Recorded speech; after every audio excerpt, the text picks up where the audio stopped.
I call this meeting of the Davenport Community School District Board of Directors to order. Director Hayes, would you please read our board priorities? Yes, I'll be happy to do so. Priorities. The Davenport School District established the following priorities to ensure the academic success of all students. Number one, to provide leadership and direction to improve the overall learning environment in our classrooms, schools, and districts, including the health, safety, security, and happiness of students and staff.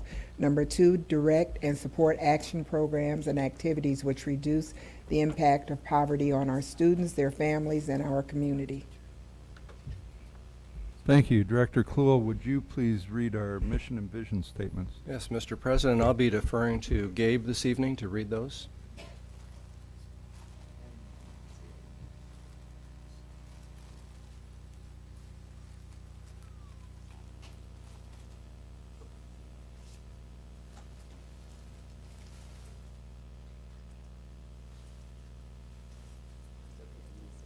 Little pregnant pause before the mission and vision statement is always good, I think.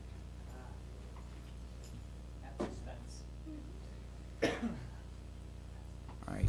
The mission statement is to enhance each student's ability by providing a quality education enriched by our diverse community.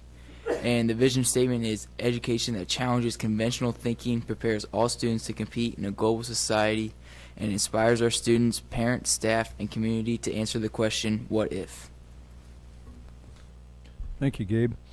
Move on to student board reports. Superintendent Tate. Well, thank you, Mr. President, and student board members, thank you for spending time with us tonight. It's always valuable when you come and let us know what's going on in the schools and help us to make our decisions. So, Andrew, are you ready? Can we start with you? Sorry, I wasn't prepared. So, girls basketball, they beat Bettendorf Saturday night. So they're going to go to state. They have a game tomorrow. And then Brennan Bladel, he finished 6th overall in swimming in state. What else is going on? We're getting a new TV put up in our school today, or tonight, I think, to help with announcements and other stuff like that. Man, I can give you more. Just give me like 2 minutes after they're done.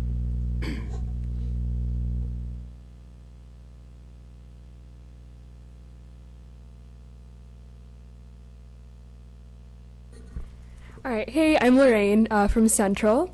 So our show choir co-hosted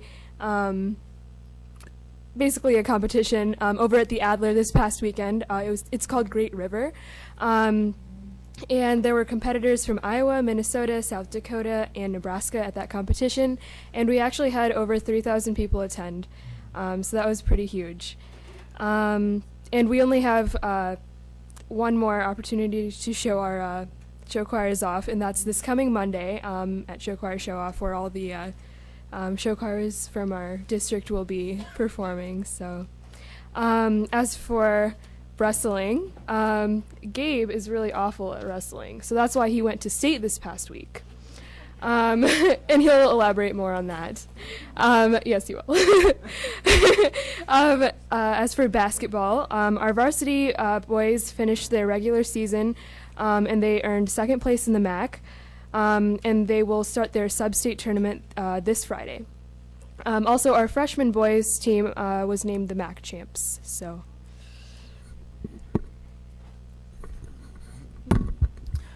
I'm Gabe from Central. The percussionists in our most competitive band, the Wind Ensemble, were selected to perform for the Iowa Dave Percussion and the Iowa Bandmasters Association Conference. Our newspaper, the Black Hawk, I believe, is coming out very soon, the next edition.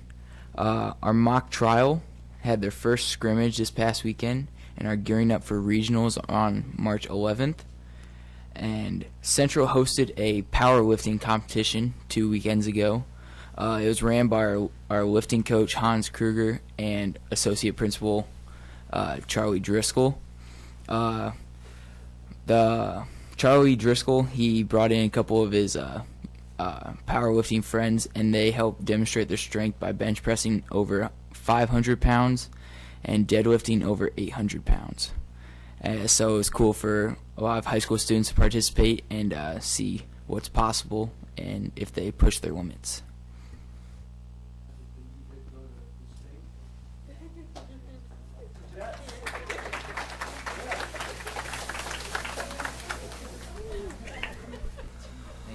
Hi, I'm Jim from West. West had their term 3 blood drive not this past week, but the week before that, and they collected 159 pints of blood, so saving a lot of lives. At the Iowa or Eastern Iowa Speech and Debate Districts, 2 students from West were selected to go to nationals. Alea Melendez and Jim Heinrichs, so that was pretty cool. And then Wiley Hafferty is an alternate for nationals as well.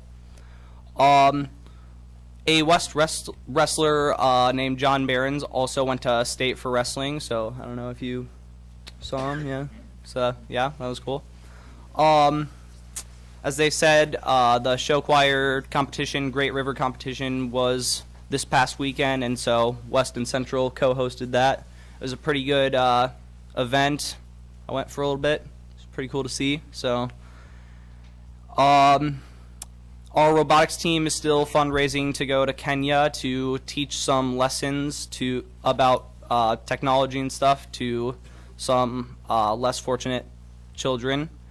And finally, some West students went to attend a leadership conference this weekend. So, yeah. I only got 4 more things, I'm sorry. So kind of touching on the blood drive, we had our blood drive last Friday as well. We did a lot less. We only got 70 pints of blood. And then another thing that I thought was really cool that we've learned is that as many scholarships that we have going out, we actually have a very good turnaround rate of them coming back in, which is really high compared to past years. And then something that I just learned today, actually an hour ago, is that our head football coach is resigning. And he's resigning from our coach and a teacher at our school and is going to a different school. And then I was going to talk about, I know. And then I was going to talk about the Des Moines trip as well. Many of you guys were there, but we took a trip to Des Moines, us and a whole bunch of students, and we gave the governor all the t-shirts from all the schools around here, which was really cool. And we gave him a petition. We didn't hear everything we wanted to hear or everything that we should have heard, but we got our point across, and hopefully he will get the ground moving for fairness in our education. Thank you very much, students. Mr. President, that concludes the presentation for this evening from our student representatives. All right, thank you very much. Move on to board reports. Are there any? Director Gosa. What was it, last week? If y'all remember, Jackson Elementary did their showcase for us, and little Maya, right? Yeah. She said she would teach us how to do art, so Director Snyder and myself, we went to Jackson and got an art lesson and making pinch pots. But it was a great time. The kids lit up when they saw us, and I think they didn't think that we would show up, and I believe there's some pictures right there.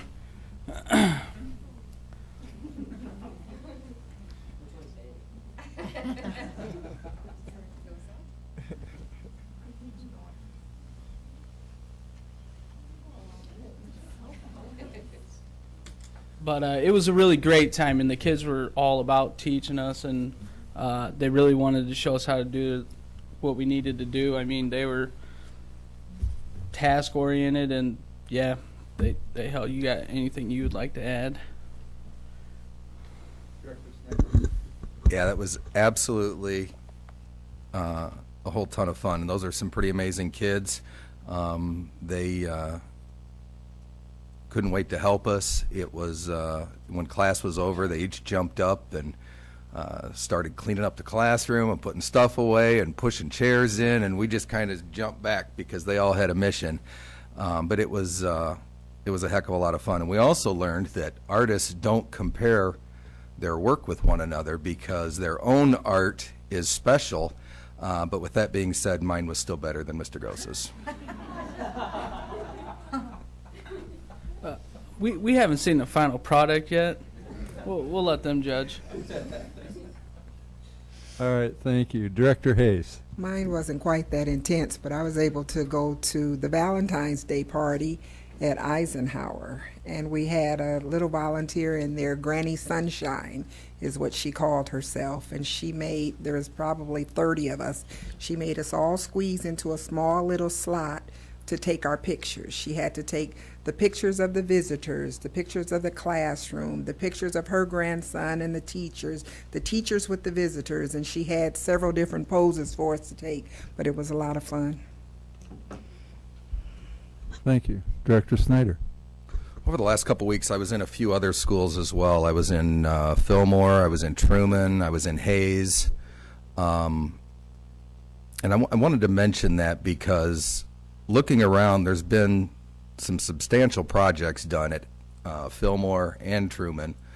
And then there's been some work done at Hayes as well. And I have to say, those buildings are absolutely beautiful inside of there. If that is the standard that our district is moving to, that's pretty phenomenal for these kids. It costs a lot of money to keep these old buildings up and operating and with the times to meet codes, as well as just to give the teachers and the students the space they need to learn. With that being said, because it does cost so much, there's now another push by Iowa government to take some of our money away from our schools and put it towards water treatment. I'm all for making sure we have good, safe water to drink and to use, but I think we've taken enough money away from our kids over the years. Education is important, the buildings are important, and I really hope that this doesn't come to fruition. Anybody else? Director DeSalvo.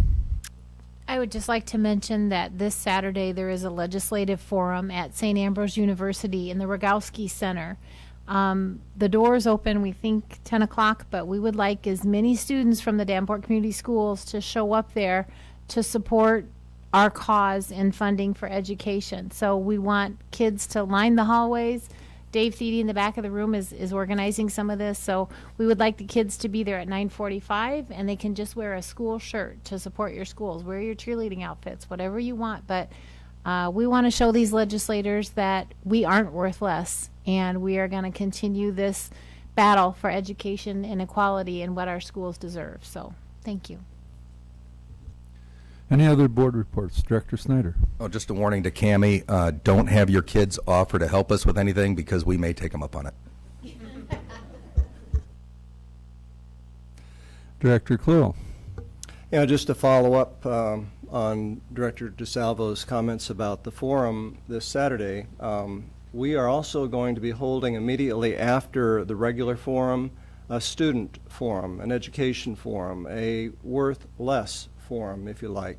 Toby Paone, who is organizing, one of the organizers for the forum, has agreed to allow us an hour afterwards to hold our education forum there at Rogowski. So what we're going to do is try to make this student-centered. We're going to try to develop a circle in the room, and we've invited legislators to attend.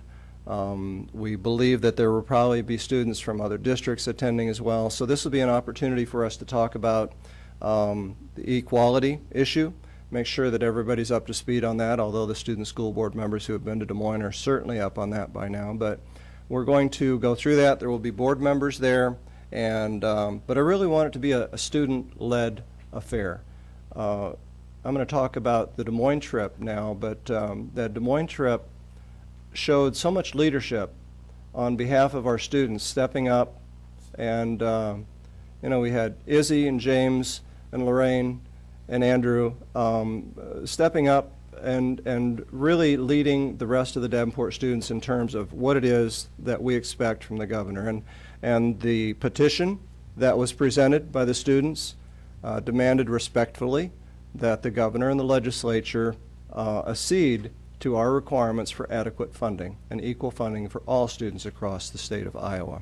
So on to the Des Moines trip. Just wanted to quickly run through a few pictures, but before we do, I want to, because this isn't timed, is it? I asked a couple of students, what was the main thing you got out of this trip? Now, this trip to Des Moines we've done now, was our 10th year in doing this trip. Every year it changes a little bit, but typically it's a civics lesson kind of a trip. It's an opportunity for our kids to get out of the classroom and actually go into the halls of government where laws are made and talk with the people that make the laws. Now, as Andrew stated, we're not always happy with the results of what those lawyers do sometimes, but we don't quit. We move on. We continue. Now, I hope it's not another 10 years before we actually get some satisfaction from our legislature in terms of the equality, the funding formula, and making sure that it is equal across the state for all students so that some students, like those in Davenport, are treated less fairly than others. That will happen. We're not going to give up. But I'm curious. I'd just kind of like to go down the four of you that attended. I wonder if you would just tell us what was the best thing that happened for you in Des Moines in terms of you personally for the advocacy effort. I know this is kind of extemporaneous, but I'd just be curious to hear. Izzy, why don't you start? Well, every time I go to Des Moines and go to the Capitol, I enjoy, when I get the chance, I enjoy watching the representatives do their stuff when they're on the floor. I never really got to see them in action, but I really want to see that. Another thing is I like to see the different groups that come in with their T-shirts and why they're there. I noticed that I heard that there was a homeless guy there apparently, and he wanted to be the president. I saw him there, and it was interesting to see all the things that happened at the Capitol. Thank you. Jim? I think the most interesting part for me was just seeing how many of the students were like really fighting for this, because like there are a couple students that like I knew personally, and I did not know that they had like some of those ideas in them. Like when we talked to the mayor, I was amazed at like the questions they were asking and like how they were like presenting themselves and our district. So it was really cool. That was cool. It was very cool for adults to see that come out too.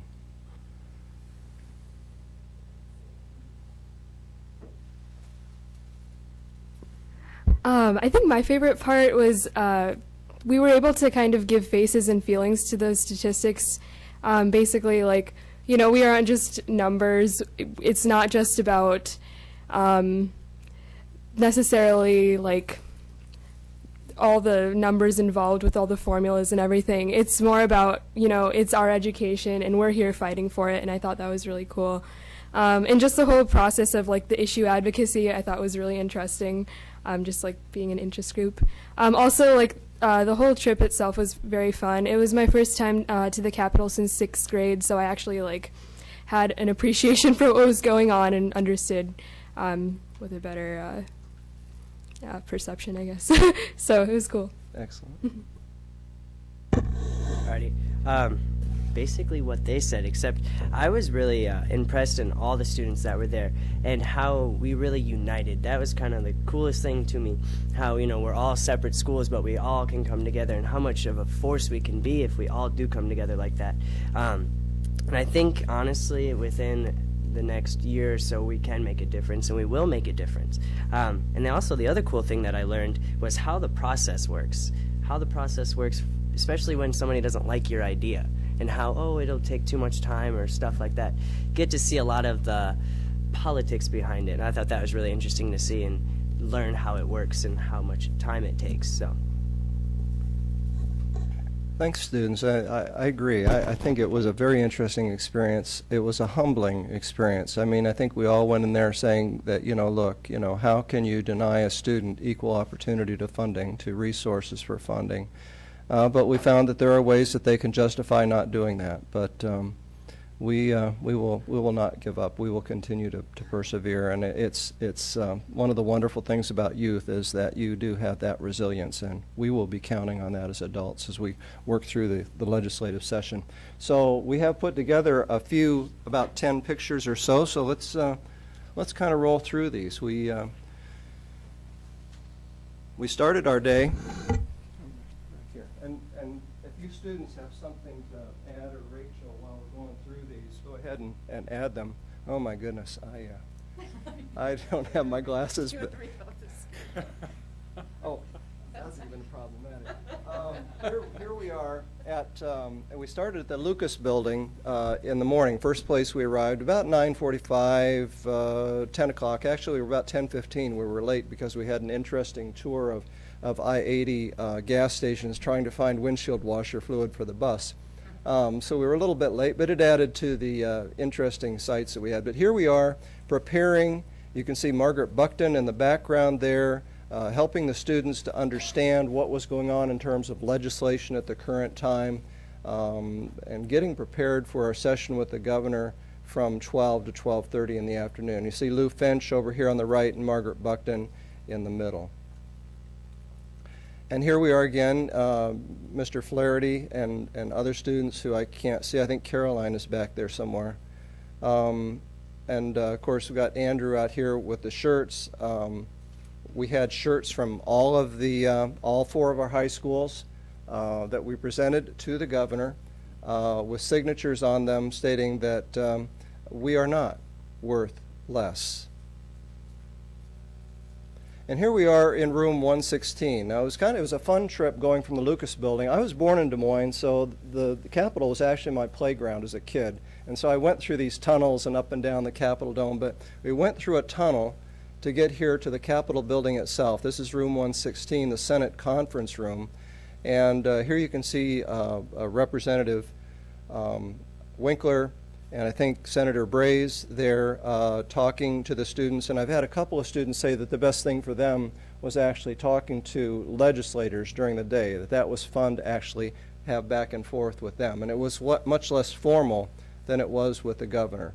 And there in the middle you can see students that are talking with the governor. We probably had 20 minutes of good back and forth conversation with the governor. Here's the governor coming to the front, and of course Anthony DeSalvo, the creator of the Worth Less icon, and it has become rather iconic within the state of Iowa now, presenting him with the 2,300 names of adults and primarily students who signed a petition stating that we demand respectfully to be considered as worth as much as any other student in the state of Iowa. And the governor accepted those graciously. And there, of course, is Andrew presenting shirts from all 4 of the high schools. And here we have, I think, Anthony is talking with the governor during the session. The governor actually spent very little time with his stock speech. Mostly, I think he was looking for questions, and the students didn't wait around very long before they started asking questions of the governor. So there was a really good repartee back and forth with the governor. And perhaps one of the best questions was from this girl in the middle. She's from West High School, who asked the governor, well, you know, we understand that there's $143 million in new revenue this year, and it would take $80 million to rectify the inequality in the state of Iowa. Why is it that we can't find that money there? And the governor went into his presentation of the fact that we need to look at the long term, that there are built-ins and issues that have to be funded. But she came back then again and said, well, you know, what are the students of Iowa worth? And she just came back and I think really forced the issue of, okay, you can spend this money on property tax relief, but the students of Iowa are suffering for it. I thought it was just a really good comment. And here we are all lined up in various configurations. On the right you can see with the governor. And I do want to say, you can see the joie de vivre over here on the left of our students. But I do want to say this, that the governor did recognize during our presentation that the funding formula, which is over 40 years old, needs to be fixed. He made that statement, and we are using that in our advocacy efforts right now. That's an issue that I think that we will continue to follow up on. And here's some shots of the Capitol itself. I think that's our tour guide Bill over there on the left, our favorite. The law library in the middle, a fantastic place, just lyrical in the way that it's built. And it had a little bit of hardware that our students didn't know what it was. And you students will read about this in your history books. It's called a card catalog. And some of the adults back here know what that was. Our students had no idea what a card catalog was. And here we are on the floor of the House, I believe, and then we went after. And unfortunately, as I think Izzy said, I think you wanted to actually see some action going on the House or Senate floor. Unfortunately, they were not in session when we were there. Your taxpayer dollars were being used somehow else. I don't know exactly how. And then Senator Smith, we did go over to the Senate chambers, and Senator Smith talked to the students there as well. And that's the page. And that's Lindsay Larkin from Central, who is a page. The other page from Central, we didn't meet. What was her name? Stephanie Metzger. And she did get a chance then to talk to some of the students, but I really wanted to have those pages talk to the whole group. We just never got the opportunity. We were so pressed for time. And here we are. Here's Izzy. We're actually calling representatives out of the House to talk to them. That was always very interesting. And here we are. Mr. Flaherty actually took off. One of the good things about having done this, Dan has been on the trip for 5 or 6 times, is during one of our, I think, visits to the library, he took his students and went and called, this is Representative Jorgensen on the right, and I can't make out any of the others.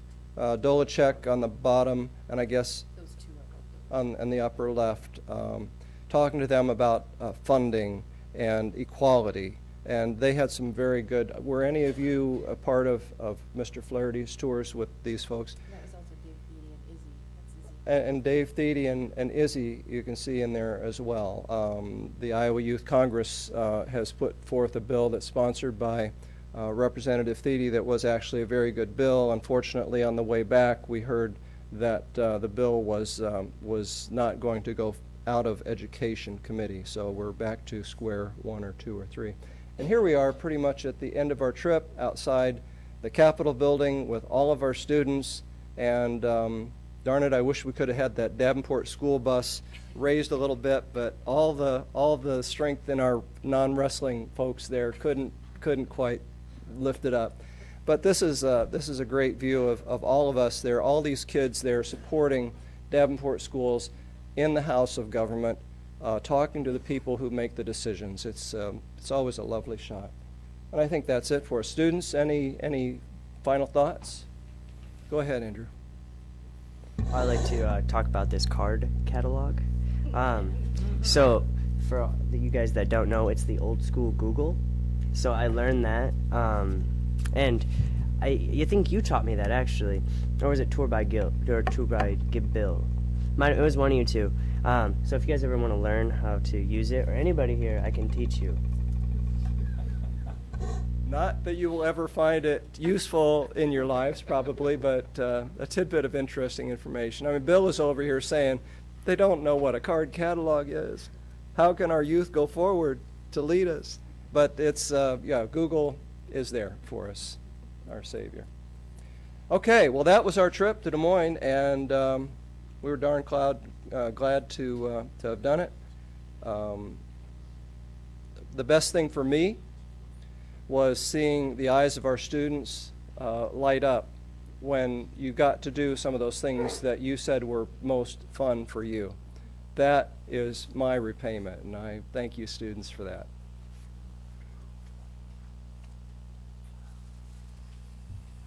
Thank you for that. Any more board reports? All right, I've got one. I wanted to talk a little bit about our recent special election. An interesting time over the last several weeks, and we had 7 fantastic candidates that laid it all out there, and 2 of them are our student board members, Izzy and Andrew, were 2 of the candidates. They didn't win the election, but we really applaud them, and we thank everybody for participating in that election. I'm going to read some of this so that I make sure I get this part right. Clyde Mayfield did win the special election, which was held last week, Tuesday, February 16th, to fill the remaining term of Maria Dickman, which expires September of 2017. Again, we wish Clyde congratulations. I didn't see Clyde out there. Are you here, Clyde? Okay. But I want to explain a little bit what's going to happen, because normally we would have expected to have a swearing-in ceremony and we would have seated Clyde tonight. However, according to the Iowa Code, the official canvass of votes has to be submitted in order for a board member to start official business. And according to the code, the official oath of office has to be taken within 10 days of the official canvass of votes. So there are special laws that we have to abide by. And the canvass of votes is supposed to be given to our secretary tomorrow morning, probably around 8 o'clock. Sometime tomorrow, most likely, depending on when Mr. Mayfield can come by, then we will go ahead and have an official oath so that Mr. Mayfield will be part of the school board.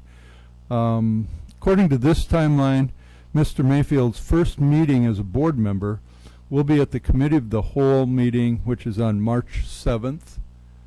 And then we will have a recognition of that swearing in will take place on at the next regular board meeting, which is March 14th. And on March 14th, also at 5:45, we will have a reception for Mr. Mayfield to recognize his winning this seat. I think that's it for my report. Anything else? We'll move on to the showcase. Superintendent Tate. Thank you, Mr. President. And board, we have a very patient Jefferson Elementary School, and Cami Montoya, you want to come up and introduce the presentation? Thank you. When we were getting together to really think about what we wanted to do, I think I said this last time too, I'm first year at Jefferson principal, and I was at Smart Intermediate in the past, but it's hard to have one night to showcase all the things you want to talk about. So we are not going to showcase a thing tonight necessarily, but a theme. So we at Jefferson as a staff, as students, as families have really talked about how it takes a village to raise a child. It's not just about when they walk in the door in the morning and when they leave in the afternoon. So we just wanted to talk to you about some of the things we have going on, not only to wrap around families and things like that at Jefferson, but also what these students do and are there, early in the morning till late at night, and even on weekends. So I will turn it over to Mr. Jimenez, and remembering that all of these people do this out of the kindness of their hearts for no reason but that. So here's Mr. Jimenez, a 4th grade teacher at Jefferson. Good evening, everybody. What better way to start a presentation with a group that promotes community, school spirit, school patriotism. So I decided to bring the Jefferson Elementary Spirit Squad. They're going to help me take over the world. Just kidding. So I started 4 years ago.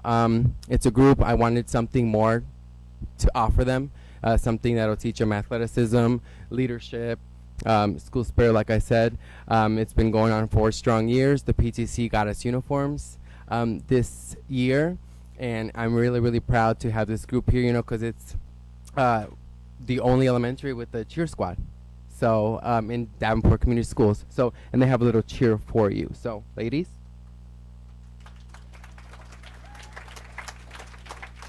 Face them. Face them. Face them. Turn around.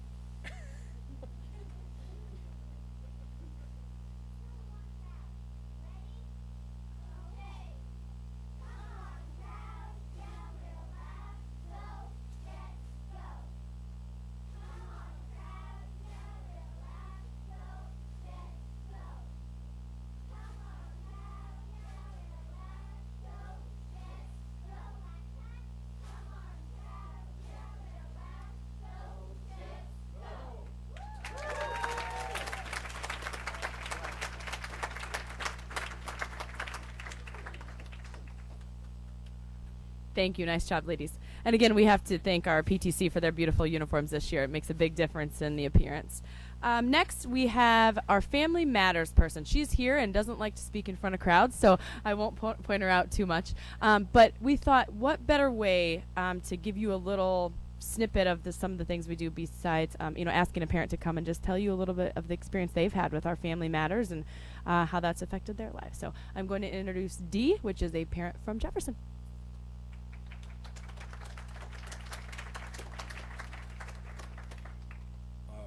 My family and I moved here from Nebraska in August, and me and my wife have 7 children, 3 of them that attend Jefferson, and just lucky enough, Ms. Nelson, Mr. Jimenez, and Mr. Wyatt, my 3 daughters' teachers all happen to be here, and wonderful Miss Montoya, and we have been so blessed to have our children attend Jefferson Elementary.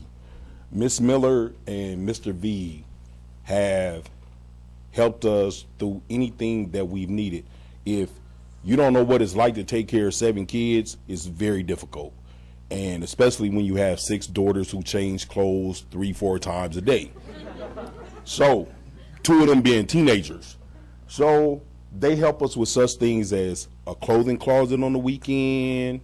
There's a food pantry every other Tuesday. They help us with gas vouchers. They make frequent phone calls to home to let us know how our children are doing. We can text them at any time to check on our children.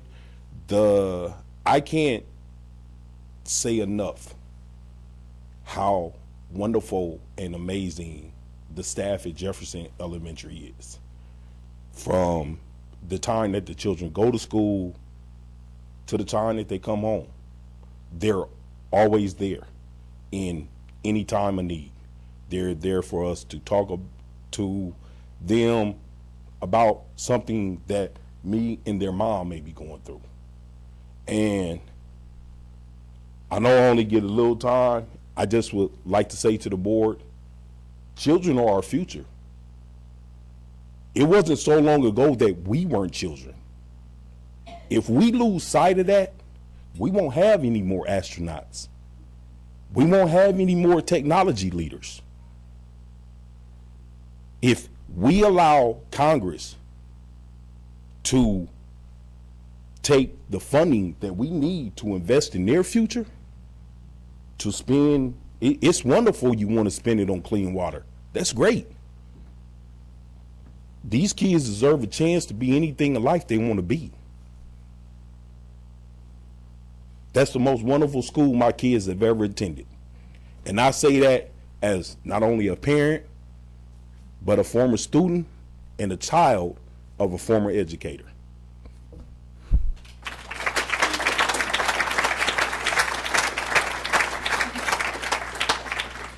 That's certainly a tough act to follow.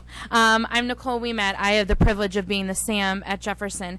And I just want to take a moment to introduce a couple clubs we have at Jefferson. We, Ms. Montoya and myself, we really focus on, it's not just what happens within the classroom that makes children so fantastic. It's really wrapping around the child, their whole self, their education, their spirit, everything about them. So the first club I want to introduce is the Young Men's Club. And that's run by quite a few of our gentlemen staff at Jefferson, and Mr. Wyan is here today to give you just a brief snapshot of what the Young Men's Club means. And they're basically one of the many clubs that is trying to create really not only great students but great functioning members of the Davenport Society. So I'm going to have him come up to the podium and explain a little bit about Young Men's Club.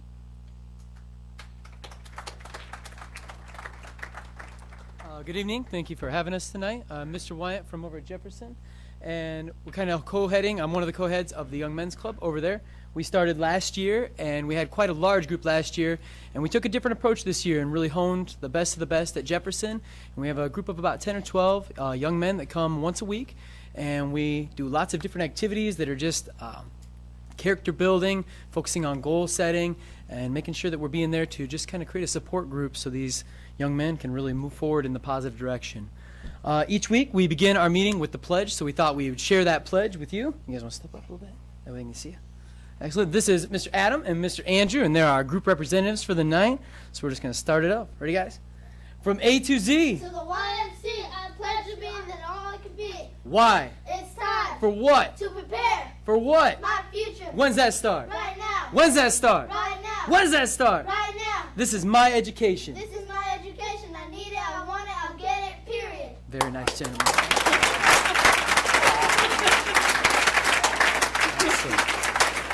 And we were preparing to share a little something extra, but we're getting a little bit shy. So if you guys want to share, otherwise we're good. Do you want to share? All right, yeah. All right, come on over. Thanks, Mr. Wyatt. Great job. Thank you, guys. All right, our next club is a group of wonderful young ladies. It's called Class Act. And Miss Nelson, who's our second grade teacher, kind of took this into her hands as how do we share self-worth and dignity and pride in all of our young females in our building, and how can we do that? So I'm going to have her step up to the podium and, again, give you a little glimpse into what Class Act is over at Jefferson.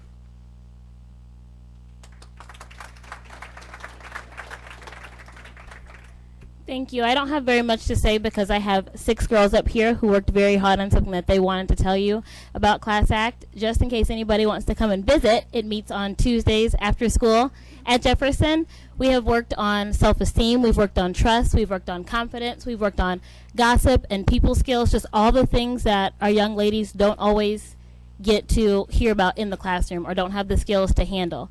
It is 2nd through 5th grade. So here I have my 3rd, 4th, and 5th graders.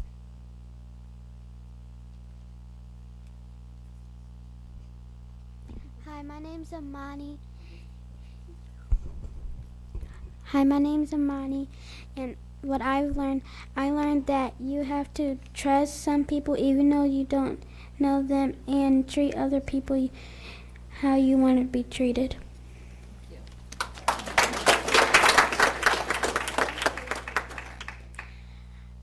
Hi, my name is Skylar, and I joined Class Act because it is fun, and Miss Nelson teaches us how to not be afraid to be you.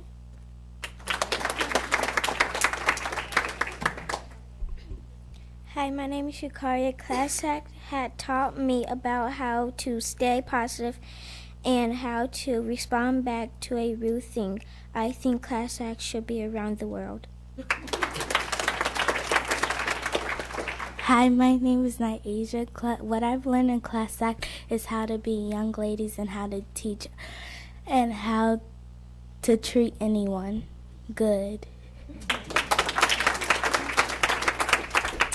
Hi, my name is Kaylee, and the reason I joined Class Act is because I wanted to learn how to be young ladies and to try to get along with everyone, even if you don't get along with them. Hi, my name's Alexis, and what Class Act taught me is to not be bad and when you know you're not. And it taught me to mind my manners and not to be rude to other people when they're rude to you. And Class Act has taught me to get along with my friends better.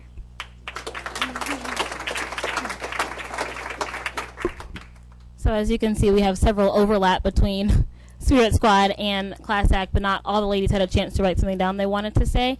Are there any questions for any of our groups? Because we are done with our presentation. Thank you. Are there any questions or comments by the board? Director Snyder. I want to thank you guys for coming and sharing with us. All of you kids, your teachers, and Mr. D. I can tell you, Mr. D, your words are heard.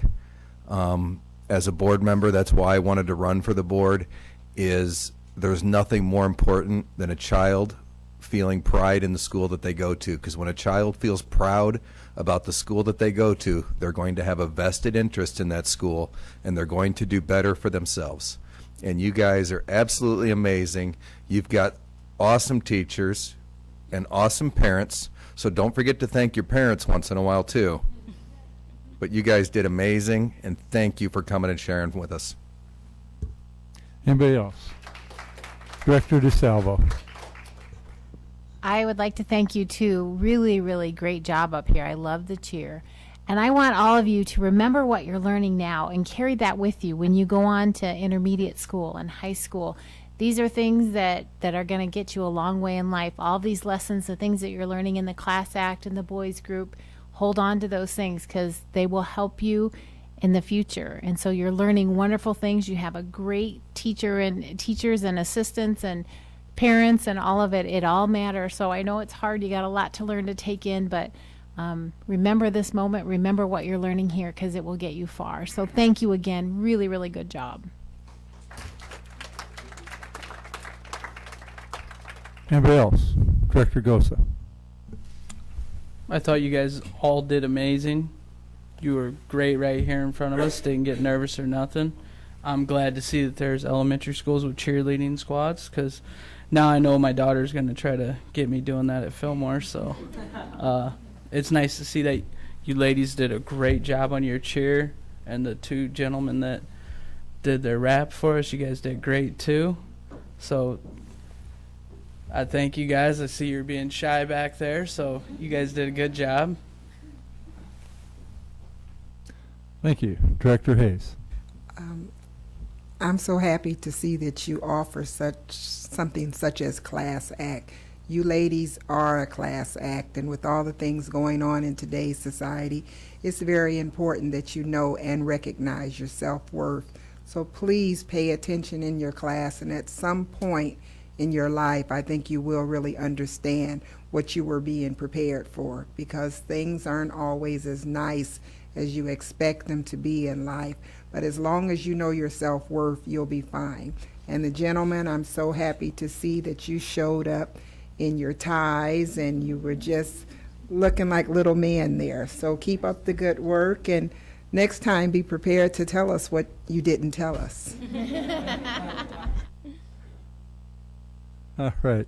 Director Kluhl. Well, I think it's great that you students got up here and talked to all these people about your feelings and what's going on at school.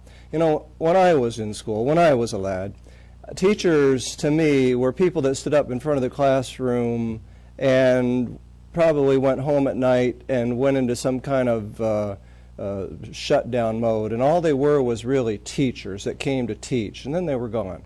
But these teachers are spending time in your lives, and so you realize them as different kinds of people. They're really people that you have a relationship with, and that's pretty important because teachers are people too.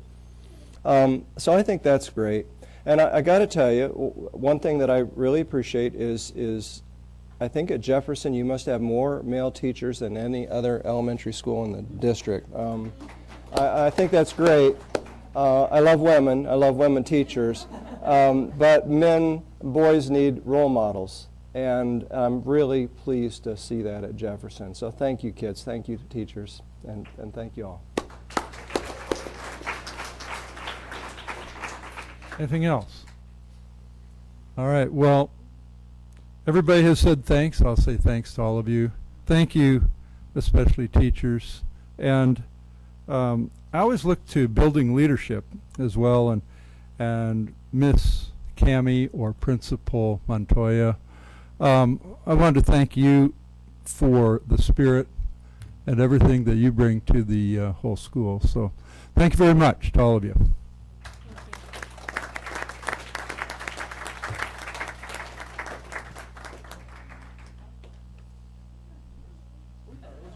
Well, that's good.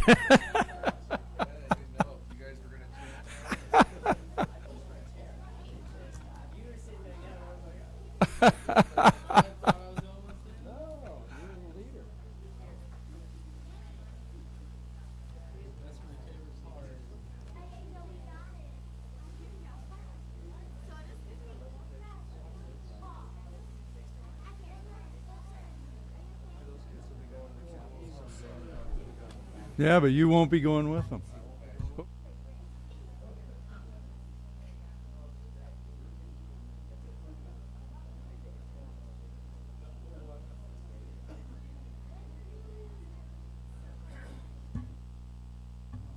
All right, we'll continue with our meeting. Let's move on to communications.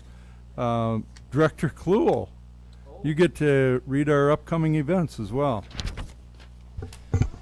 All right, well, the crowd is leaving. Here is what's going on in the Davenport Community School District. February 23rd, 6 p.m., J.B. Young Transition Community Meeting at Third Missionary Baptist Church on 14th Street in Davenport, 29th of February at 6 p.m. The J.B. Young Transition Community Meeting at United Neighbors, 808 North Harrison Street. On March 1st, 4 p.m., Legislative Advocacy Committee will be meeting back here in the Executive Boardroom. March 2nd at 4 p.m., the Policy Committee will be meeting in the same room back here. March 7th at 5:30, Committee of the Whole here in the Jim Hester Boardroom. March 14th, 6 p.m. is our regular meeting here in the boardroom. March 21st through March 25th is spring break, no school. And March 20, I thought there'd be some applause from the Student School Board. March 28th, 6 p.m., regular meeting, ASC, Jim Hester Boardroom. Thank you. There are no open forum requests. Okay. And so I just want to remind everybody that we always look forward to members of our community coming and giving input. You have an opportunity at every regular meeting. We have an open forum procedure, and we invite you to come and tell us what's going on. We'll move on to the consent agenda. May I have a motion? Mr. President, Director Snyder. I move that the board accept the consent agenda as presented. Thank you. Is there a second? Second. Is there any discussion? Okay, call for the vote. Director Snyder? Yes. Director Hayes? Yes. Director DeSalvo? Yes. Director Gosa? Yes. Director Kluhl? Yes. My vote is yes. Motion carries. Thank you. Move on to approval of bills. Is there a motion? Mr. President, Director Kluhl. I move the board approve the following recommendation by the administration for adoption of bills. The resolution is as follows. Resolved that all claims presented to the board, having been duly certified as correct by the secretary, reviewed by the administration and board members, and they are hereby audited and allowed as just claims and warrants drawn in the treasury for the several amounts. Further resolve the payment of claims and salaries be approved as presented for the periods of February 4th, 2016 through February 17th, 2016. Thank you. Is there a second? Second. Is there any discussion? Call for the vote. Director Kluhl. Yes. Director Hayes. Yes. Director Snyder. Yes. Director Gosa. Yes. Director DeSalvo. Yes. My vote is yes. Motion carries. Thank you. Move on to Superintendent report. Thank you, Mr. President. During Jim's presentation, he mentioned the West High Combustible Lemons and their pending trip to Kenya. We have a short clip from WHBF TV4 that we can look at right now. So, Joe, want to roll it? Students at Davenport West High School are reaching out with robots. The school's robotics team will go to Kenya this summer to work with other students there in aspects of science and technology. Local 4's Ash Simpson reports on the significance of the trip. Local students are getting the chance to make a difference with robots. The Davenport West robotics team, who calls themselves the Combustible Lemons, will be flying to Kenya this summer to teach students there about science and math, a trip their teacher says they won't soon forget. It has a profound effect on them because you're helping other people. So, and that's what this is about. It's not just about the robot, it's about community outreach, helping others. The team is already making impacts across the globe, sending out old equipment, repurposing it so that other countries can have their own robotics teams. This trip will take it a step further. As an engineer, you take what you have and innovate to make it better. So possibly they can take what they have there and make it better for themselves using the resources they have. A Kenyan that now lives in the Quad Cities invited the team to his native country. Joshua Gao runs a non-profit in Davenport. He works closely with schools and orphanages in Kenya, saying this will not only be exciting for the Kenyan students, but something they need in their schools. Sending these kids, it's sending them there to almost like you to go, and they will be left there, their spirit and everything that they're going to do. Davenport West team is award-winning. They work hard to be the best in every competition, but they say this trip goes beyond accolades. It can kind of feel like in a robotics competition that it becomes just win, win, win. So it's really great to, have the community be involved and get other people involved. Showing that with a little teamwork, a big idea goes a long way. Ash Simpson, Local 4 News. Students at Davenport West High School are So the Combustible Lemons have certainly represented us at the state, at the national level, and now internationally, and we're certainly proud of them. As mentioned before, we have 2 more listening meetings, the 23rd and the 29th. We did have the first such meeting on the 17th of February at JB Young Cafeteria. We had 31 people in attendance, and the actual minutes from that listening session is on our website at this time. And Mr. President, that concludes my report for tonight. All right, thank you very much. We'll move on to other items requiring action. May I have a motion regarding the approval of a contract with MediaCom? Mr. President, Director DeSalvo. I recommend that the board approve the WAN Data Circuits and Internet 3-year contract with MediaCom for the described connections in the amount of $1,414,800. Thank you. Is there a second? Second. Is there any discussion? Director Snyder. Do we have any idea of what this rate compares to, say, other districts that may have competing companies that have this capability to provide this type of service? I don't have any of that information on hand. I could certainly seek it for you. I don't know, actually. I was just curious. I don't know if it would actually be a value to your time to gather it, as we don't really have much choice in as far as who can provide this service in this area. But just the 1.4 million, I was just curious how that compared, but thank you. Okay. Anything else? Director Kluhl. Well, I'm wondering, Gary, just what does it mean to go from to 3.2G to 600? Well, we've got what's considered a hub and spoke configuration, and the connections between the ASC building and the outlying buildings is called a transport connection. So what we've done is we've tried to aggregate all of the building bandwidth to the central office, and then from the central office we have a 3.2 gig connection to the internet through the AEA. So our high schools have 600 megabyte each, and that's the transport to the ASC and then on to the internet. The intermediates have 300 meg, and the elementaries have 200 meg, which is a doubling of what we'd done last year. So we've got more than ample bandwidth for each of those students, or excuse me, each of those schools to get through to the internet. We could go much further. I mean, we're aggregating about 11.7 gigabytes, but we're not using anywhere near that capacity. And so it's kind of like leaving your faucet run, you know, after it's gone, it's just gone. And so what we want to do is we want to right size our internet bandwidth to what we're actually using. And even at the point that we're at right now, we have more than enough to meet all of the needs that are happening this year and that we expect next year. Okay, thank you. Director Snyder. Gary, it says our high schools are going to go to 600, intermediates 400, and elementaries 200. What are those at right now? 100, 200, and 300. Okay, so we're basically doubling them each of the buildings. And the only other question I had is I'm not familiar with E-rate funding. I'm just curious what source or where that comes from. There's a tax placed on all your cell phones and all of the other devices that connect to the internet, and that tax is turned into what's called E-rate funding, and that was designed to give schools the opportunity to get on the internet and get set up with the equipment they need to make it relevant for our students. We are currently receiving approximately an 80% discount.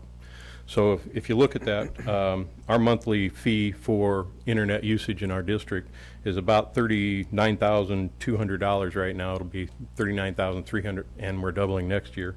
80%, or $31,440 of that every month is paid for by the government.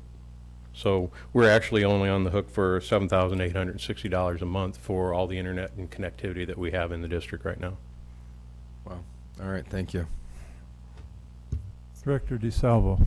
That sort of answered my question. I was just curious about the city. You know, there's always talk about the city running bandwidth for us. Do we know where they're at with that?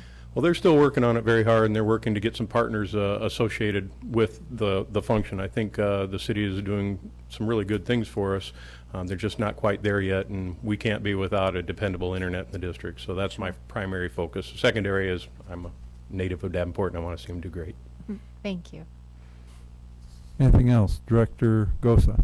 I was just curious, does CenturyLink not offer this service? Is there, or was this the only one that gave a bid? The E-rate process, in order to get that discount, we have to advertise our opportunities through the internet. So our opportunity is completely across the United States. We only had 4 vendors who were interested in providing us the contract. So that's what we had to choose from. CenturyLink was not one of those. So where are the other 4? So we have the numbers. We have Central Scott Community Technologies, we have the Iowa Communications Network, Mediacom, and Unite Private Networks. Then you have their offers or bids? Absolutely. Are they?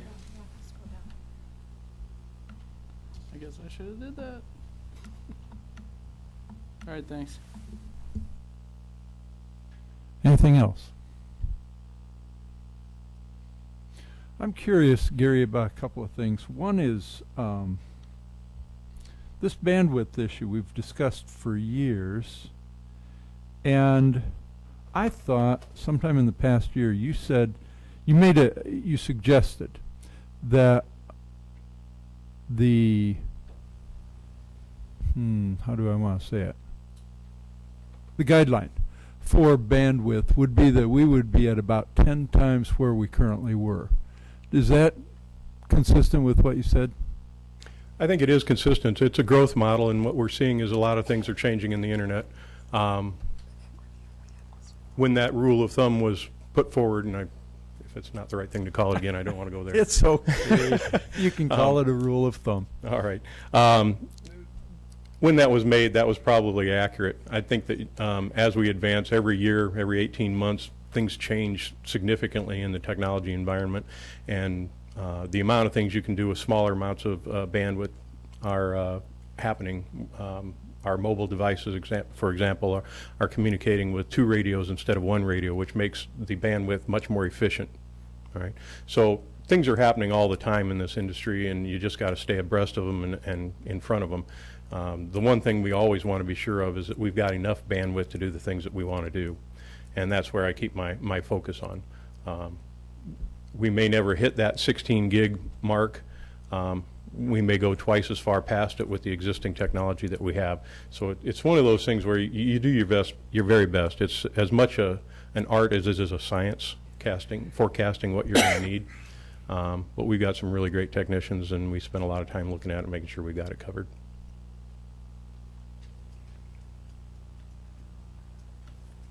One of the things I've often wondered as I've thought about bandwidth, and I think about everything you say when you talk, but I've wondered about the bandwidth, and even in your words here, it sounds like you're saying that they're sufficient, but then I wonder if there's a chicken and egg problem, where does our limit in bandwidth reduce our usage? To the extent that therefore we don't exceed our bandwidth, and would additional bandwidth increase usage because people would be using it more? Well, I think I can speak very effectively to that point. Right now, our average usage in the district, for everybody in the district, and we've got almost 20,000 devices on the internet consuming bandwidth, our average use for the period of August 1st through February 18th was 412 megabits per second. All right. Our peak usage during that period, when everybody was doing the most internet functions that they could do or were wanting to do, was 702 megabits per second. During that time, we have 1,600 megabytes per second available. So we have not even achieved half of what the capacity is in our internet right now. And at this point, we're actually doubling that. So we're actually only using about a quarter of the bandwidth that we have available to us. So there's more than ample bandwidth to meet all the needs in today and in the future. I'm very confident of this. Is there any way to sell excess bandwidth back to somebody? No, but I don't know, maybe we could rent out our schools at night, and I don't want to bring anything like that up. Oh, there was one other thing. So there are two sections of your proposal. First is the $1.4 million contract. Yes. And it looks like a lot of that is because of wireless and mobile technology. It's hardware stuff? Is that what's going on, or? This contract really focuses on the connectivity. All right, these are the pipes between our schools to the AEA and to the internet. And the passage of information through those pipes is what we're paying that amount of money for.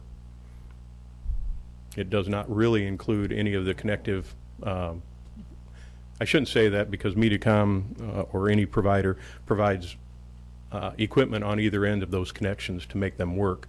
But what we're really getting for our money is the transport of our data back and forth through those lines. Wow. So it's $500,000 a year, though, for that? Yes.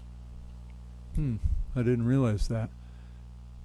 And then the other part, this, you talk about the increasing the cost by $100 a month, and the rest would be paid for through E-rate. So is that part of this, or is it?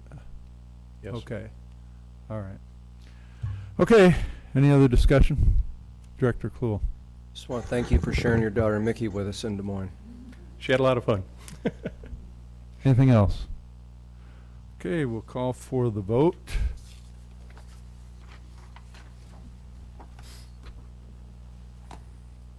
Director DeSalvo. Yes. Director Hayes. Yes. Director Snyder. Yes. Director Kluhl. Yes. Director Gosa. Yes. My vote is yes. Motion carries. Thank you. May I have a motion regarding the approval of a change order with Tri-City Electric? Mr. President, Director Kluhl. I move that the board approve the change order with Tri-City Electric in the amount of $136,088.15. Thank you. Is there a second? Second. Is there any discussion? Okay, we'll call for the vote. Director Kluhl. Yes. Director Gosa. Yes. Director Hayes. Yes. Director Snyder. Yes. Director DeSalvo. Yes. My vote is yes. Motion carries. Thank you. Move on to legislative update. You want to start? Sure. Superintendent Tate. This is the latest information I have as of last Friday. We get information from the Urban Education Network and the SAI, and of most significance to us, as was mentioned before, the bill that was proposed by Phyllis Thiede and was actually written by the Iowa Youth Congress did not pass out of committee. So that bill in that form is dead right now. As far as what we're going to get in the way of SSA increase, the Senate is at 4%, the House is at 2%. It's in conference committee, and I hadn't heard anything about it coming out, but it's significant to realize it's just for next year, and we're supposed to have 2 years at a time. So it is just for 1 year right now, and I don't have any other information concerning that. There's a couple other bills that we probably need to keep a look at, and one is a House bill with a SAVE extension. It extends the state penny sunset to 2049, which is what we want, and it gives local districts flexibility to include district costs per pupil equity budget adjustment, an additional levy, buy down, or excess transportation costs as allowable expenditures using some of the SAVE, and you have to have voter approval to actually make that change. And then the bill from the governor where he's trying to use SAVE money for water quality is House Study Bill 601, and it talks about giving the first $10 million of any increase in the state penny money to school districts, and then the rest going to water quality. And best I can understand, there have been some amendments made which would also give schools some authority to use that for transportation and per pupil equity. So lots still going with those bills, and we'll keep a watch on them. And I'm not sure if anybody else might have some additional information that they've heard recently. Any other items for legislative update? Well, seeing none, I guess we'll move. Director Klool? Oh, okay. Yeah, we talked earlier about the Iowa Youth Congress bill, and Phyllis Thiede sponsored that bill, and the disappointment that we had in the fact that it wasn't forwarded out of committee. The Mid-City High School folks wrote Dr. Tate and the board a letter, and if it's appropriate, Mr. President, I'd like to read that tonight. Here's the letter from Mid-City High School directed to Dr. Tate and the school board. We, the members of the Mid-City Iowa Youth Congress, ask that you reconsider your plan to violate the Iowa state law and use the unspent balance to fund the state funding inequity.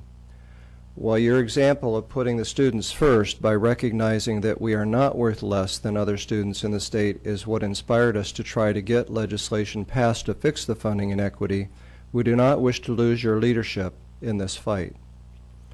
We tried our best to help you fix the funding formula, but in the end we learned a great lesson in politics.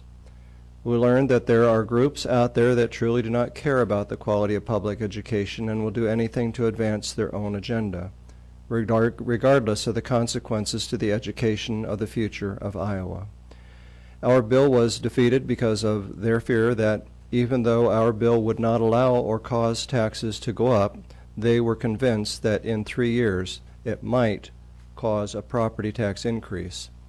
For that fear, they are willing to see our district and many others in Iowa suffer and fall into budget guarantee, which will cause property taxes to go up. We know that the actions of those in the House who are against us and the future of public education in the state will not respond to your actions in a way that will result in a change to the spending inequity that would be an effective solution. We've given up hope that they can see their solution will not fix the problem, but rather make it worse. We are not worth less than any other student in the state, and we know that. The people of the Davenport School District know that, and we will never stop fighting to make the rest of the state learn. What we fear is the loss of your leadership if you pursue this course of action. If we lose your leadership, can we know that those who replace you will pick up the fight and continue to challenge the antiquated funding laws of the state? We doubt if they will. We know it will be painful if we do not have the funds to adequately fund our education, but we fear that those who replace you will not share your passion in this fight for fear of what we know the state will do if you decide to violate the law. It is for this reason that we salute your efforts, apologize for our failure, and ask that you reconsider your intent to violate state law.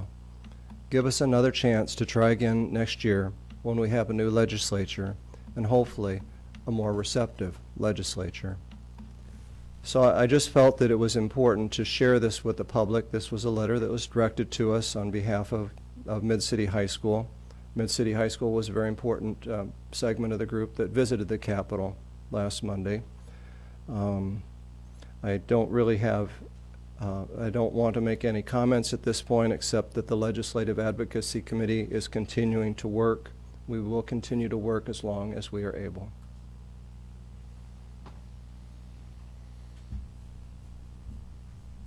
Any other comments on legislative update?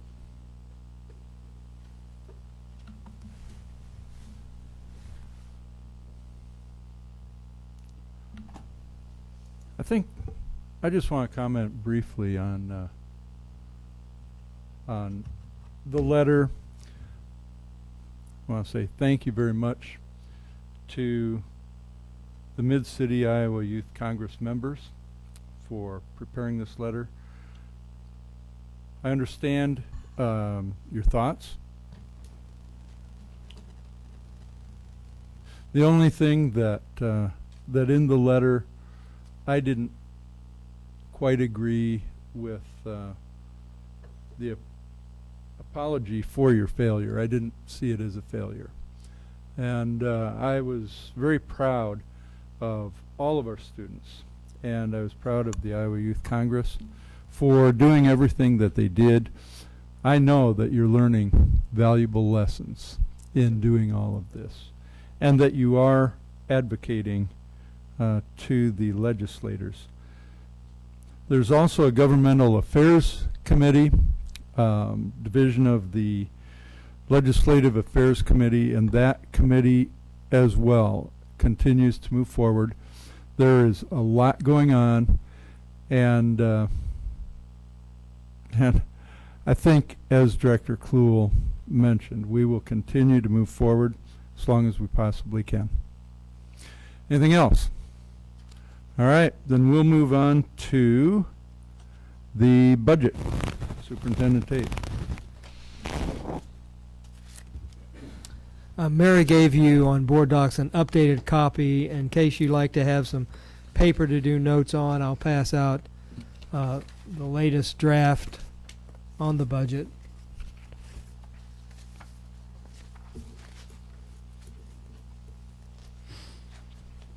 And I just want to review some of the cogent changes, and then see if you have questions or discussion about the budget. I'm using a supplemental state aid assumption of 2%. It should be the lowest that we go, so I've put that in as low ball, which means if we get 2%, then we're going to have to cut about $5.5 million out of our budget. If we get more, you can see below that I show that if it's a 2.5%, for example, the reduction would be about $4,850,000. As we go down the line of recommended options for consideration, reducing the department budget now shows a 10% rather than a 5% reduction. We've been doing that year after year after year, but I want to take a larger swath out of the department budgets, and so that's increased as far as the total reductions we'll receive.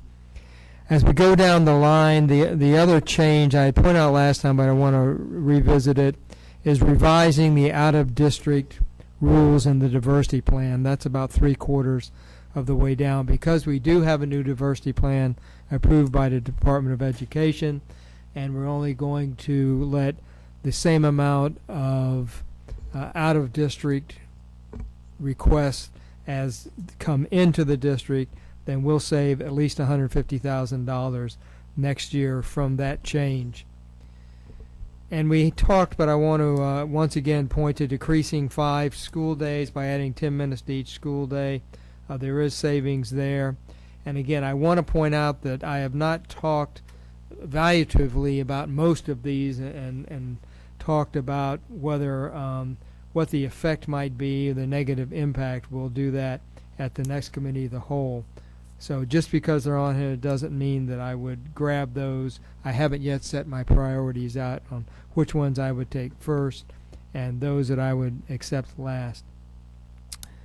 New to this list are reducing coaching positions and athletic transportation for $80,000, doubling up on secondary individual music lessons for $80,000, and establishing a new system to collect fines and fees. We have an outstanding list of fines and fees of about $1 million. So we need to collect those, and we haven't had a very good system, so I've been working very, very hard right now with people to come up with a new system, and we think that by doing some of these things, we can modestly collect about $10,000 next year. So I've actually added that to our income. But I want to go back to the two that I talked about before about athletics and music, and I want to invite Steve Schwegler to come up.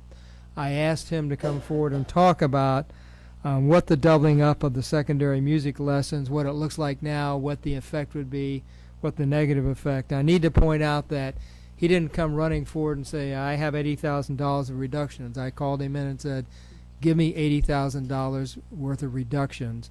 And he had to go and think very hard about that. And so he's not here saying, this is what I'm offering. This is his requirement, and I'm asking him to talk about what does it look like now, what might it look like, what would be the negative impact. So, Steve, thank you for being here. Thank you, Dr. Tate. And I'm excited to be here because whenever I can talk about the arts and arts integration, especially as it involves the Davenport Community School District, that's something to get excited about. I'm especially fired up because I just got back from the Kennedy Center where I attended the Partners in Education annual meeting. And so came back with a lot of ideas and just reinvigorated about the impact that the arts have on our education.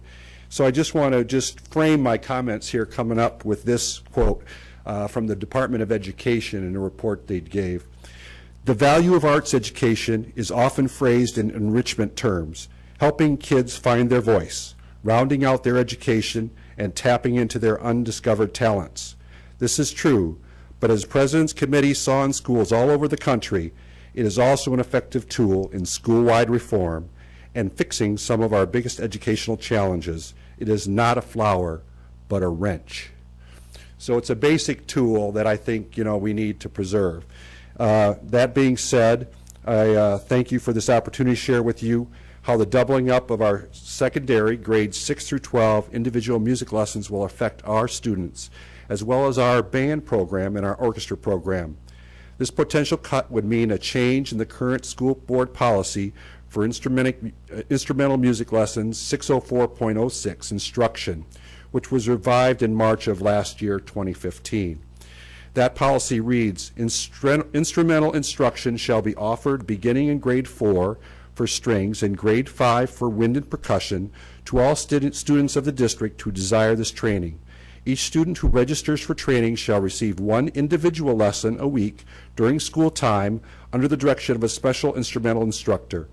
In addition, the students shall be given ensemble experience as soon as they are able to play in the orchestra or band. Teachers are encouraged to contact the parent or guardian of students who exhibit interest or aptitude in music instruction to fully explain the opportunities available. As I said, this was revised on March 23rd, 2015. How will the doubling up of secondary individual music lessons affect our students individually as well as our overall band and orchestra program? Students may miss the opportunity for membership in all state and honor ensembles, as well as opportunities in music performance after high school due to the fact that they would not be as prepared for auditions that require the technical and musical skills developed in individual lessons.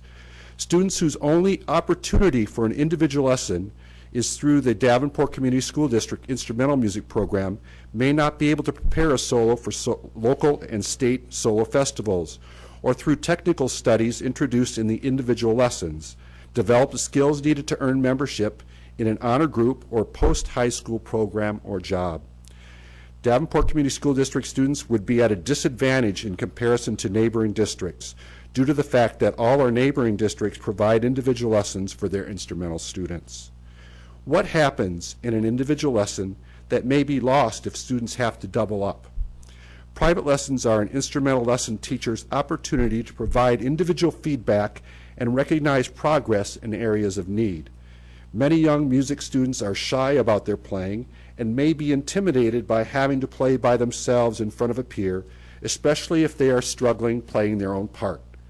This issue is especially true when the students are at two different skill levels. There are times when students choose to start their instrumental music education later, or teachers may ask a student to learn a secondary instrument to ensure proper instrumentation in the band or orchestra. This would not be possible if we were not able to meet with our students individually. Individual lessons are how instrumental music teachers are able to build such strong working relationships with students.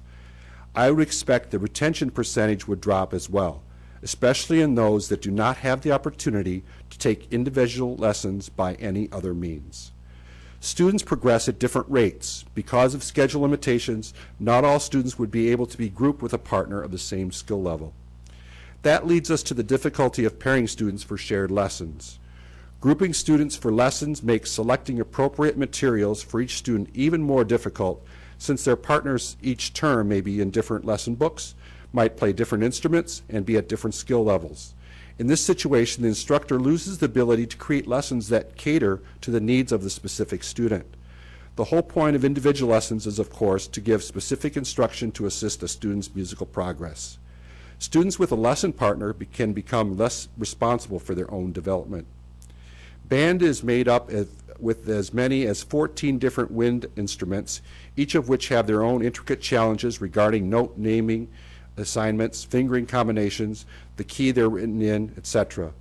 Percussion itself is a family of multiple instruments, and with this added challenge, it is much more difficult to pair up percussion students for band lessons. At both the intermediate and high school level, it would be nearly impossible to schedule students with the same lesson partner each term due to the fact that schedules change as often as every 6 to 8 weeks. There is an additional difficulty when scheduling student lessons because some academic classes do not permit pulling a student from their class for lesson. The teacher would end up having to pull by convenience to the schedule rather than meeting the student's needs. As was reported by Directors Gosa and Snyder and learned here today, arts learning is hands-on and minds-on. Thank you for listening to my concerns surrounding the doubling up of instrumental music lessons at secondary level. This concludes my prepared points. And I'd suggest if you have any questions or discussions that maybe you direct them to Mr. Swagler right now. Anybody?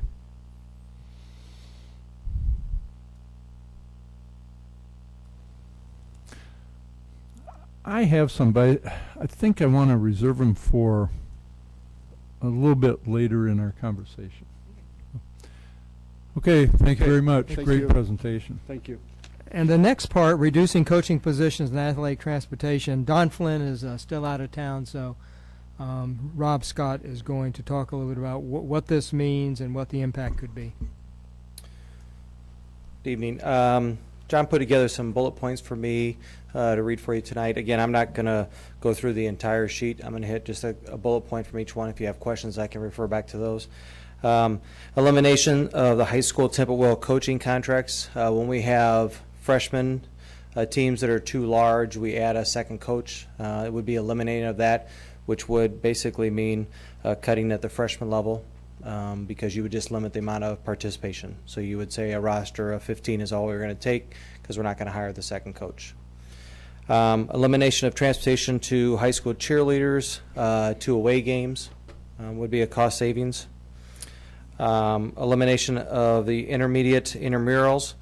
That would save about $7,700. I should say the cheerleading transportation was $3,200 savings, and the at-will coaching freshman comes up to about $23,000. The elimination of intermediate intramurals would take enrichment opportunities away from intermediate school students to participate and be active for both athletes and non-athletes. And the elimination of elementary intramurals would save about $35,000.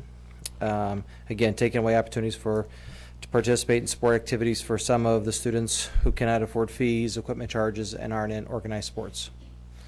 He's got several other bullet points that I can share with you later, but if you have any questions, or I can go sit down and then you can ask me the questions from there. Are there any questions for Mr. Scott? Okay, thank you very much. So on this list, it says very rough estimate of total reductions is about $6,100,000. And I want to remind you that my list does include using the Health Insurance Reserve Fund to the tune of $1.7 million. So when we meet in March for the Committee of the Whole, I'll have this tied down a little bit firmer.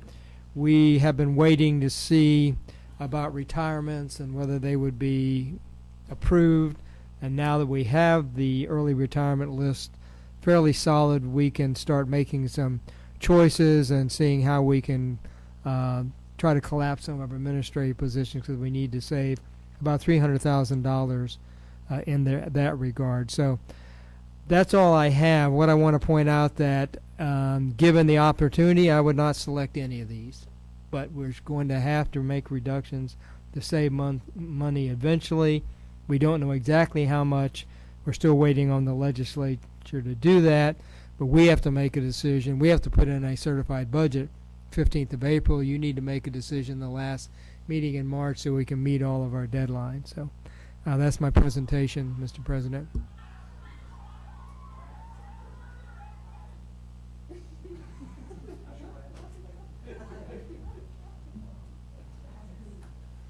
Are there any, is there any discussion? Director Snyder. There was one line on the budget before that I noticed isn't on here, and it was something to the effect of reducing extracurricular activities at the middle school level, and it was like $175,000, but yet there had been no discussion or any determination as to where that money would come from, and I could be wrong on the dollars too, but that line I don't see on here. No, that's been replaced by reduced coaching positions and athletic transportation, because Okay. essentially what I did was call in the experts and say, if you had to reduce, what would it look like? So that's what happened. Thank you. I think, oh, go ahead.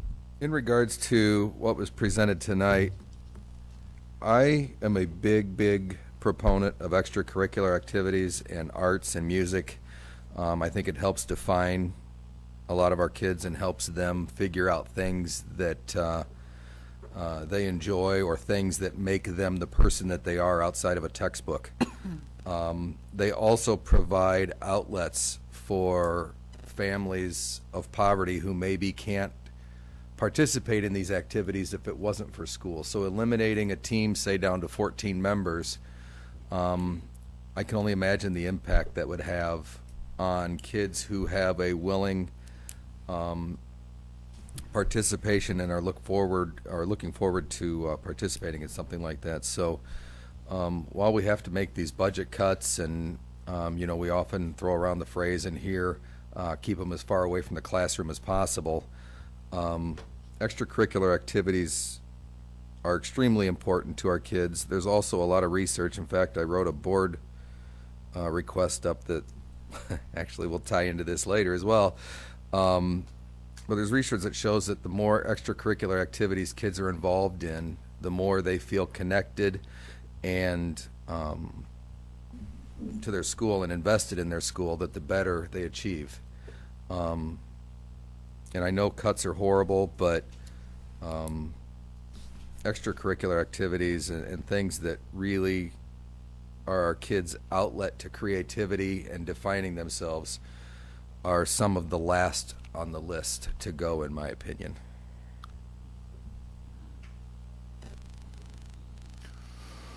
Anybody else? Director Kluhl. We have presented our concerns to our local legislators in terms of cuts that we'll be making. Now, we have not specifically talked to them about what will be cut. But student school board members, I think, our trip to Des Moines,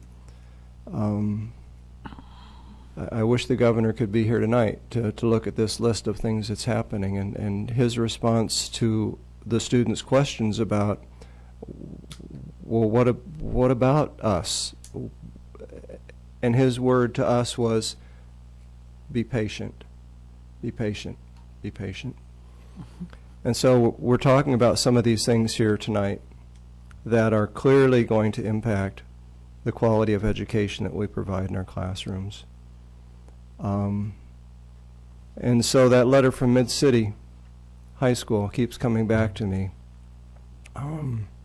But we cannot quit.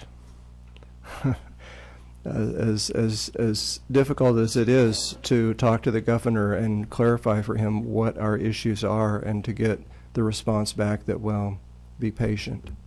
I'm at a loss. I think I am currently, the board approved our writing a newsletter. I think that you know, some of the recipients of this newsletter will be legislators. I think that we need to get this in the hands of legislators because they need to know that when they take inaction, and inaction is not passive, inaction on their behalf is an active role that they're taking not to bring up the fact that this kind of hurt is coming to Davenport Community Schools.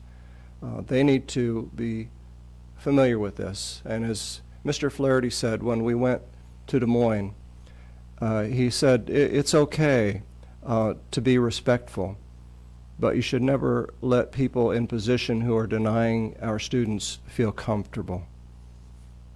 And so that's our responsibility.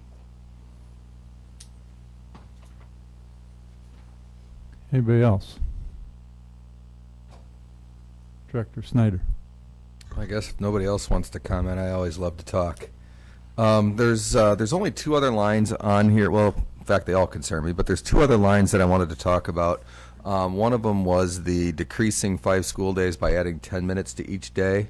I'm not an educator and I don't play one on TV, but I would imagine that children would get a lot more out of an extra week in school than they would an extra 10 minutes a day. Children can only take in so much in a day, so I would really, that would be a serious discussion to have on how that would benefit, or not benefit, but impact student achievement.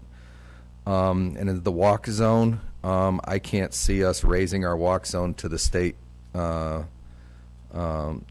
limit level of 2 miles for elementary and 3 miles for or 2 miles for elementary and intermediate and 3 miles for high school. That is just way too far to walk. And I know together those two things that I mentioned are about $300,000. So at this point, we can't take anything off the table. Everything has to be discussed. Everything has to be evaluated. But those are things that could impact certain members of our community more than others, and that's something we absolutely have to keep in mind.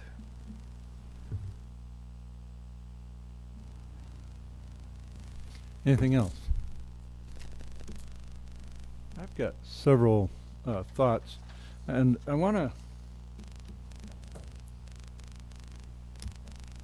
I guess, suggest that the board continue to weigh in on these issues because the superintendent will be making his decisions, and we can talk about these things.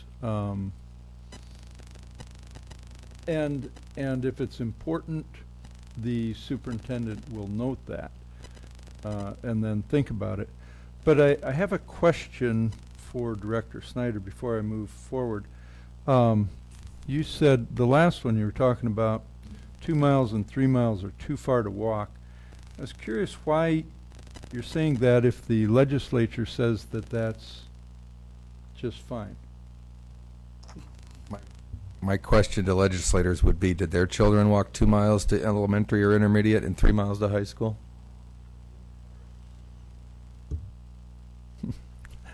Okay.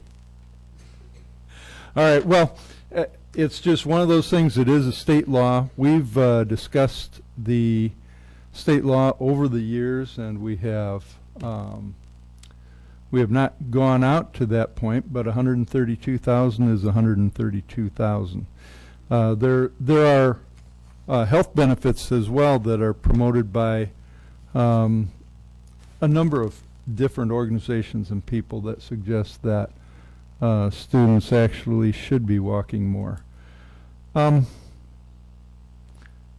Couple of things I wanted to ask about. On the revising out-of-district rules in the diversity plan, I couldn't quite catch whether you said that the diversity plan changes had been accepted by the department or approved. They have. It took them just about 10 days, record time. Wow. Yep. Okay, great. Thank you.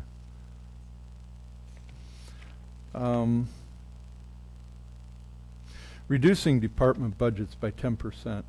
I can't hardly fathom how you could possibly do it.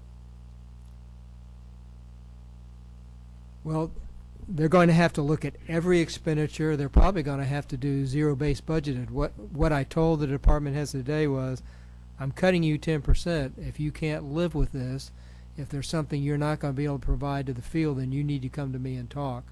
So I've actually saved some money out of this, about $100,000, in case someone comes to me and says, I just can't live with this, and then we'll talk about it. So what I'm requiring them to do is just justify their budget if they can't live with it. And my last comments, the reason I didn't comment earlier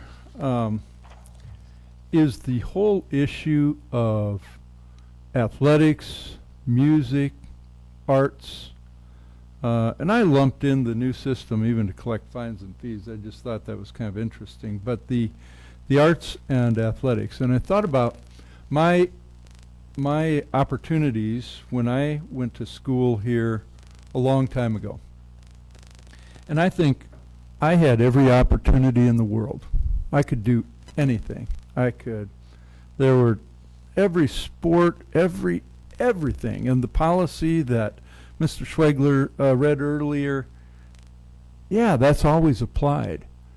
Everybody has had those opportunities to participate in music.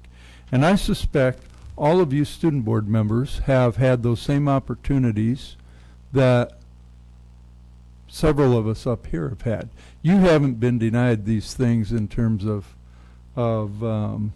athletic participation or music participation. You've had tons and tons of opportunities. And I've been on the board for probably too many years now. And it seems like every year we cut a few $1 million.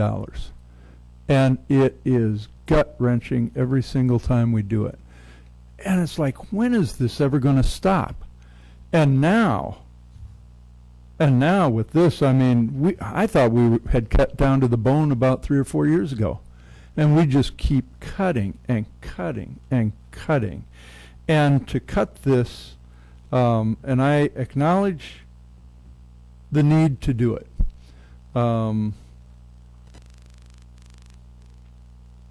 And I'm just debating whether or not to say this next thing or not. But, and I respect the challenges that the superintendent has in putting all this together.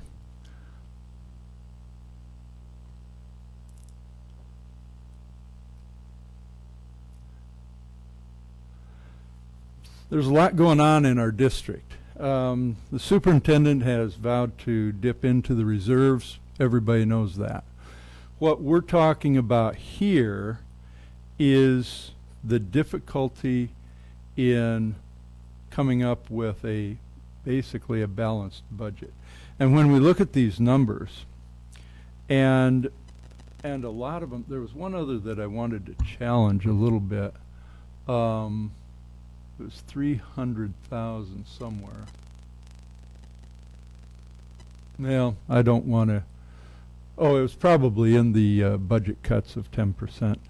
But some of these are one-time cuts that we're going to take this year, and we aren't even going to be addressing the budget with some of these cuts. We'll be meeting the mark.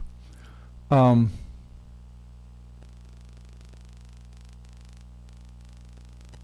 not suggesting that anything like what I'm going to describe would ever happen.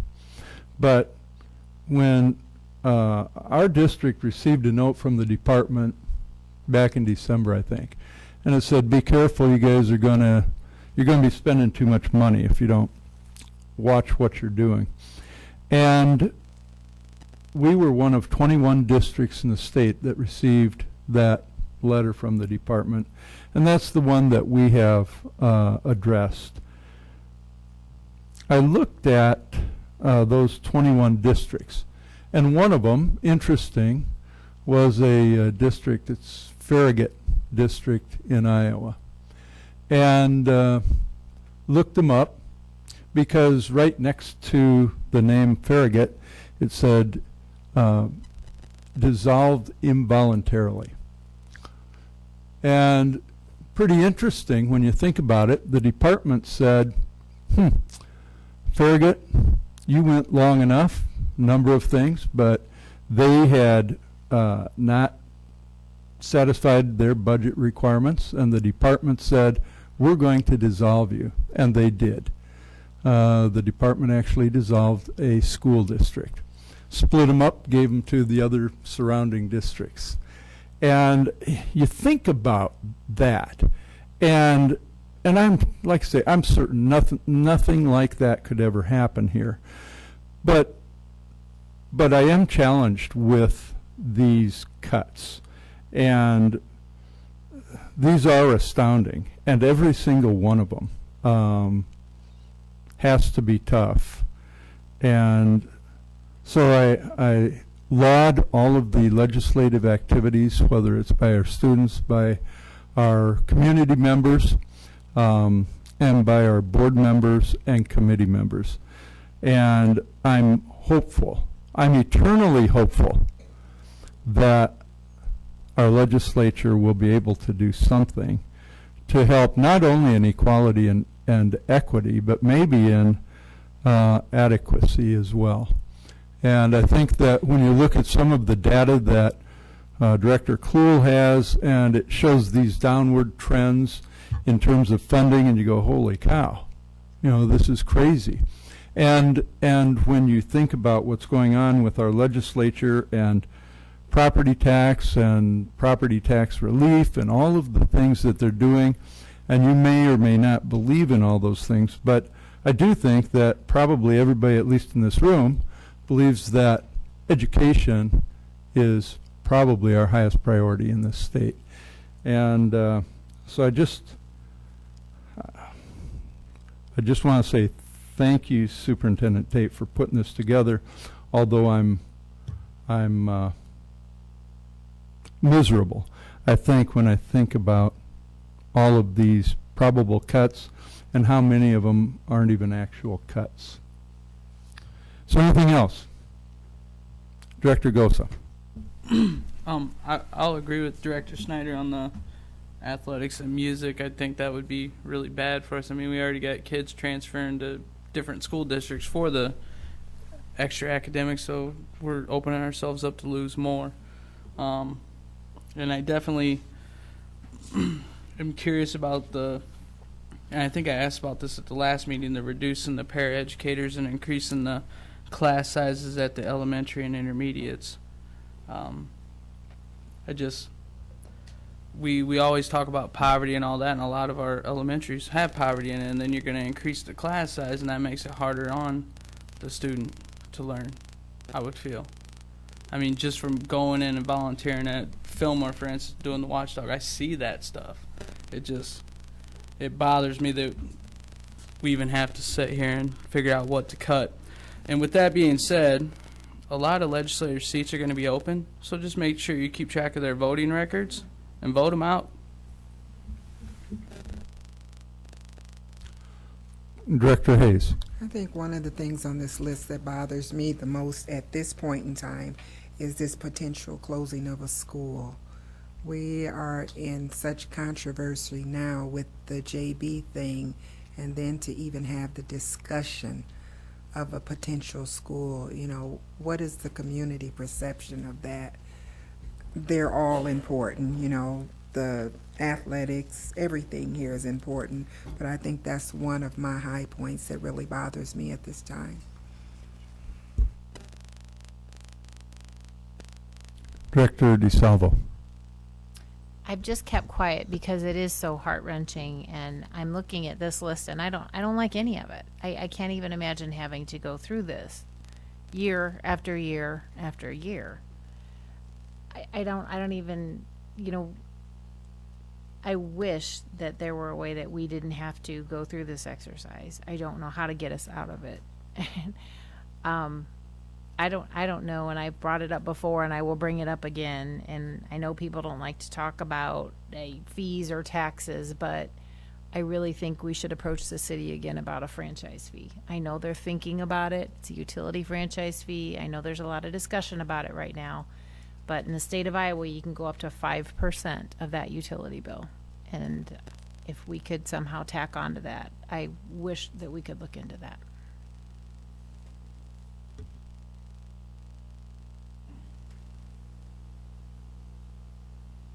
Anything else? I've got just two follow-ups. One is, I was just thinking, I wonder if Mid-American would just give us 5%. You know, you mentioned zero-based budgeting. That's what we're doing at work. And it's an awful, awful exercise because you have to literally justify every penny that you spend and explain why and what you have to do with it. And it's horrible. I don't wish that on any of the administration because it's not a fun process. And I will ask. Okay, good, thanks. And the other one, Director Hayes, that closing another school is something that's out there a couple years, but because of our policies, that would come up sooner rather than later. Superintendent Tate, when would that have to be discussed for it to happen 2 years from now? The end of next year, we'd have to start. Meaning next School year. spring, like Yeah, year from now. a year from now, and then the decision would have to be done by the October or whenever it is of October of 2017. A decision would have to be made, and discussions would occur 1 year from now. Right. Okay. All right. Is there any other discussion? Director Snyder. I just have one more comment, because I had heard from a couple people over the last few weeks with this whole equal funding thing, that, you know, we as board members are looking for equal funding because it's kind of an escape route so that we don't have to be fiscally responsible as a district.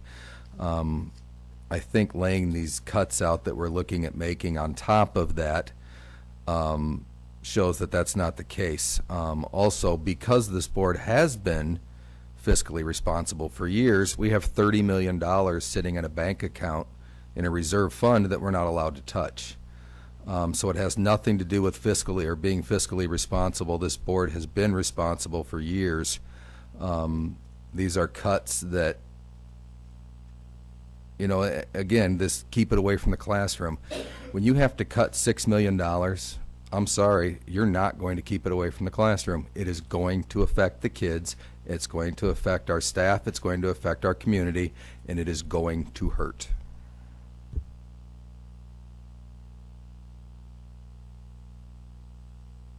Izzy or Jim, do you have anything to say about all this? This is pretty important. Go ahead. Well, from everything you guys been saying, and I clearly see that this is more than words. It's really hard to figure out what we can do, and all I keep saying to myself is really just, I don't know, it may sound a little degrading or little words, but we just have to embrace it, really. I mean, it seems like there's no other way to get around this. I mean, we're cutting, we're trying to, you know, put money aside and things, and it's just, like you said, like Snyder said, that it's going to hurt. Well, it seems like it's going to hurt, and we just, I don't know how we're going to do it, but we really need to bear arms and just stand through it. You know, as some students has it worse, and you know, we can really give each other encouragement on this, give the children support that they need to get through this if it becomes a real struggle. I can't clearly see what this is going to affect or how it's going to turn out, but all I can say is that we're going to have to just stay through it and keep strong. I wish you guys the best luck on the things that you do. I'll pray for you and everything. I'm telling you, if I could produce something for this, I'm telling you, you guys are really brave doing this kind of stuff, really. But yeah, thank you. I guess I'd like to just go back to what some of you were saying about the extracurricular activities and how we're probably going to have to make cuts in that. And I see why it is like necessary, because if the budget needs to be reduced that much, it makes sense that that would be something we have to do. But I have to say, throughout my high school experience, I think extracurricular activities have been one of the best things to get involved with, because just through like band and sports and all those different things, I've made a lot of friends, made a lot of good relationships, and I've also like learned how to hone some of my skills that I wouldn't know what to do with if I hadn't gotten involved. And so I just hate to see that we have to make cuts in that type of stuff. So I do want to thank you guys for like taking it under consideration and all that. But yeah, I see it's pretty difficult for you guys. So Thank you for your comments, Izzy and Jim. Anything else by the board? All right, well, we'll move on with our agenda. That concludes our budget discussion. Are there any administrative reports? We have one board request from Director Snyder, dated today, agenda item. Have a discussion on requiring students at some point in their education to be required to participate in at least one extracurricular activity at school. Research shows that when kids are invested in their school, they achieve at a higher level. Thank you.